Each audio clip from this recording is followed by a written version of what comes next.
खून का रिश्ता। एक 7 साल के बच्चे की माँ की एक गंभीर बीमारी के कारण मौत हो जाती है। कुछ समय से बाद उस बच्चे के पिता अपने बच्चे को माँ का प्यार मिले ये सोचकर एक दूसरी शादी कर लेते हैं। एक दिन पिता मन ही मन सोच रहे होते हैं कि क्या मेरा बच्चा अपनी नई माँ से खुश तो है ना? क्या मेरे बेटे को उसकी पुरानी माँ याद तो नहीं आती ना? मेरे बच्चे को नई माँ और पुरानी माँ में क्या फ़र्क लगता होगा? वह अपने बच्चे को अपने पास बुलाते हैं। पिता अपने बेटे से पूछते हैं कि तुझे तेरी नई माँ और पुरानी माँ में क्या फ़र्क लगता है?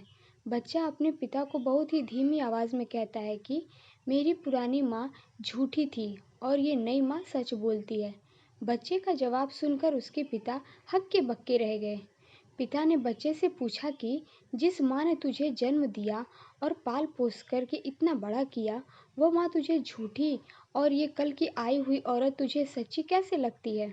बच्चा बोला, मेरी पुरानी माँ मुझे हमेशा कहती थी कि अगर तू मस्ती करेगा तो मैं तुझे खाना नहीं दूंगी। मैं फिर भी खूब मस्ती करता था। इसके बावजूद भी वो मुझे पूरे गांव से ढूंढ कर लाती थी और मुझे अपने हाथों से खाना खिलाती थी। मेरी नई माँ भी यही कहती है कि अगर तू मस्ती करेगा तो मैं तुझे खाना नहीं दूंगी और आज मैं सच में पूरे दिन से भूखा हूँ। अपने छोटे से बच्चे की बात सुनकर पिता की आंख में आंसू आ गए। इसके बाद से पिता खुद ही अपने बेटे की देखभाल करने लगे। माँ जैसी बहुत मिल जाएंगी, लेकिन जो असली माँ है उसके जैसे कोई और हो ही नहीं सकता। इसीलिए ही हमेशा यही प्रार्थना कीजिए कि भगवान हमारे माता पिता को हमेशा खुश और स्वस्थ रखें। मंदिर में जाकर भगवान को पूजने से पहले अपने माता पिता को ज़रूर पूजें।